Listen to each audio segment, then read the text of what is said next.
कहानी का शीर्षक है दोराहा।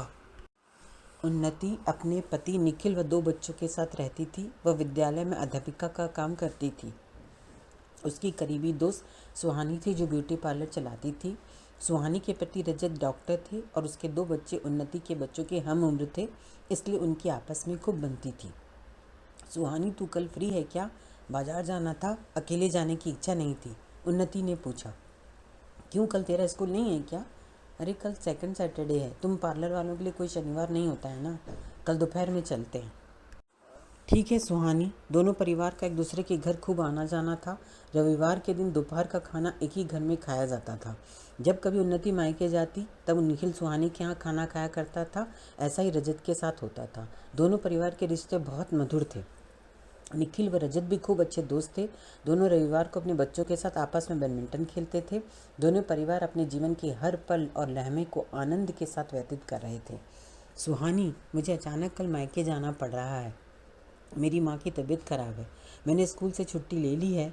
मैं बच्चों को निखिल के पास छोड़ रही हूँ। तुम भी उनका ध्यान रख लेना, उन्नति ने कहा। अरे उन्नति, तू चिंता मत कर। दोनों बच्चे मेरे बच्चों के साथ बड़े आराम से रह जाएंगे। दोपहर में तू इनको बस से उतार लेना, फिर निखिल जब खाना खाने आएंगे तब इन्हें घर ले जाएंगे। बच्चे और निखिल यहीं खाना खा लेंगे। अरे सुहानी, खाना मेरी कुक बना देगी। उन्नति, दोस्त होते हुए बच्चे वहाँ अकेले क्यों रहेंगे? बल्कि निखिल भी यहीं खाना खा लेंगे। बच्चे मेरे बच्चों के साथ पढ़ भी लेंगे, रात को निखिल ले जाएंगे। धन्यवाद सुहानी, तूने मेरी बहुत बड़ी चिंता दूर कर दी।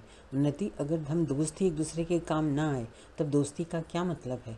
धन्यवाद सुहानी। यह कहकर उन्नति निश्चिंत होकर अपने मायके चली गई।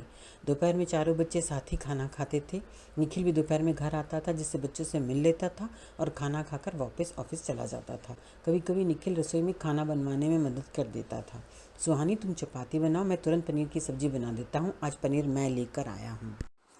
बच्चे भी खूब खुश हो गए। वाह निखिल, आप बहुत अच्छा खाना बनाते हैं। उन्नति को नई वैरायटी खिलाते होंगे। निखिल मुस्करा दिया। यह सिलसिला प्राय रोज का हो गया था। उन्नति को मायके में कई दिन रुकना पड़ गया। सुहानी के पति रजत शाम को ही घर आते थे। दोपहर में निखिल व सुहानी अकेले ही होते थे। दोनों परिवार में गहरी दोस्ती होने के कारण किसी को कुछ गलत लग भी नहीं रहा था। जब जीवन एक शांत सरिता की तरह प्रवाहित हो रहा होता है तब नियति का चक्र उसमें आकर्षण का पाषाण डाल शांत सरित जीवन में हलचल मचा देता है और सर्वत्र उथल पुथल का वातावरण निर्मित होता है। ऐसा ही कुछ दोनों के परिवार के मध्य होने जा रहा था। अचानक निखिल का झुकाव सुहानी के प्रति होने लगा था। वास्तव में दोनों के कई शौक आपस में मिलते थे। निखिल, आपको भी उपन्यास पढ़ना पसंद है ना? मुझे उन्नति बता रही थी। मेरे पास कुछ उपन्यास रखे हैं, आप उन्हें ले जा सकते हैं। हाँ सुहानी, मुझे उपन्यास बेहद पसंद है। दोनों उपन्यास की चर्चा करने लगते थे। सुहानी को भी निखिल से बातें करना अच्छा लगता था। प्रतिदिन दोपहर में बातें करना, खाना बनाते वक्त एक दूसरे के समीप आ जाना, दोनों के मध्य एक अनजाना सा आकर्षण उत्पन्न हो गया था। सुहानी, मुझे तुम्हारा साथ बेहद पसंद है। तुमसे बातें करके मेरा दिल बहल जाता है, निखिल ने कहा।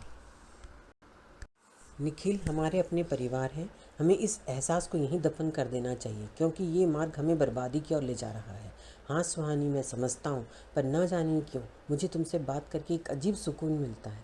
दोनों ने इस बात को तुल ना ही देना उचित समझा। इधर उन्नति भी मायके से आ गई थी। अब दोनों की दिनचर्या पहले जैसी हो गई थी, पर ना जाने क्यों सुहानी और निखिल के तस्वुर में एक दूसरे के लिए आकर्षण का अंकुर पल्लवित हो गया था।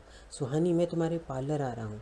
मुझे तुमसे मिले बगैर अब रहा नहीं जाता है। नहीं निखिल, हम यह गलत कर रहे हैं, अपने परिवार के साथ धोखा कर रहे हैं।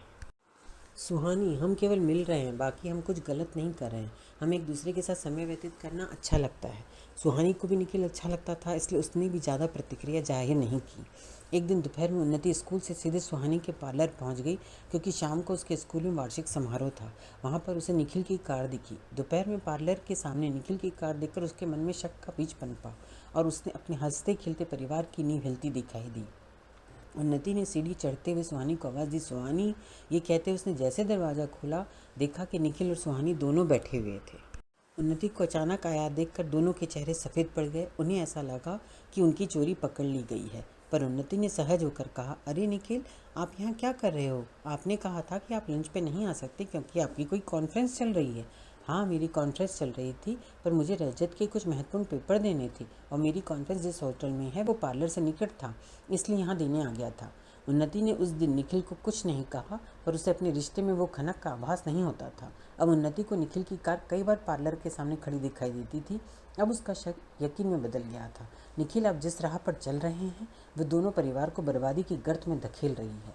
आप समझने का प्रयत्न करें। उन्नति, तुम क्या कह रही हो? तुम हमारे रिश्ते पर शक कर रही हो। ऐसा कुछ भी नहीं है जैसा तुम सोच रही हो। निखिल, काश ऐसा होता, पर आप भी सच्चाई से नकार नहीं सकते हैं। रजत भैया को खबर ही नहीं है। सोचिए, जब उनको पता चलेगा तब उन पर क्या बीतेगी। आप आस्तीन के सांप की भांति नजर आएंगे। कृपया इस रिश्ते पर यहीं विराम लगा दीजिए। उन्नति, तुम क्या बके जा रही हो? इन बातों में बिल्कुल भी सच्चाई नहीं है। काश तुम हमारे रिश्ते को समझ पाती। उन्नति की लाख समझाने पर भी निखिल को समझ कुछ असर नहीं हुआ। थककर उन्नति ने निखिल के बॉस के पास गई, उन्हें सब बातें बताई और कहा, सर, मेरी आपसे विनती है, हमारा स्थानांतरण कहीं और कर दीजिए। शायद दूरी ही निखिल को गलत राह पर जाने से रोक पाए। ठीक है उन्नति जी, मैं पूर्ण प्रयत्न करूंगा, बॉस ने कहा। निखिल का स्थानांतरण दूसरे स्थान पर होने के बाद भी निखिल के व्यवहार में कोई अंतर नहीं आया। वो टूर के बहाने सुहानी से मिलने चला जाता था। उन्नति ने निखिल के व्यवहार से परेशान होकर एक निर्णय लिया। इधर सुहानी ने लोगों को खुसर फुसर करते सुना था। वह सोच रही थी, मैं उस दोराहे पर खड़ी हूँ जहाँ एक राह दोनों परिवार की खुशियाँ लाती हैं, वहीं दूसरी राह कटीली है जहाँ दोनों परिवार की सिसकियाँ व्याप्त हैं। इस सोच मात्र से ही सुहानी का अंतर्मन काँप उठा। मैं अपने पति का प्यार और बच्चों का स्नेह किसी भी कीमत पर खोना नहीं चाहती हूँ। कुछ पल के लिए मैं भटक गई थी, पर अब नहीं। जब निखिल उससे मिलने आया तब उसने निखिल को बहुत ही साफ साफ शब्दों में समझाया और उसे भी लौटने को कहा। निखिल, अभी कुछ भी नहीं बिगड़ा है। तुम उन्नति से माफ़ी मांग लो, अपने घर लौट जाओ, यही हम दोनों के लिए उचित है। सुहानी ने उन्नति को मैसेज कर दिया और लिख दिया, हमने हमेशा के लिए अपना परिवार चुना है। निखिल भी तुम्हारे पास लौट रहा है, हो सके तो हमें माफ़ कर देना। सुहानी का मैसेज उन्नति ने पढ़ा, पर तब तक उन्नति ने निर्णय ले लिया था कि वह निखिल के साथ नहीं रहेगी। उसने सोचा, मेरी सहन शक्ति की पराकाष्ठा हो चुकी है।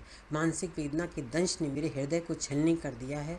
मेरी भावनाओं के आहत होने से मेरा आत्मविश्वास पतझड़ में पेड़ से गिरे पत्ते की मानींद हवा के झोंके से इधर उधर डोलने लगा है।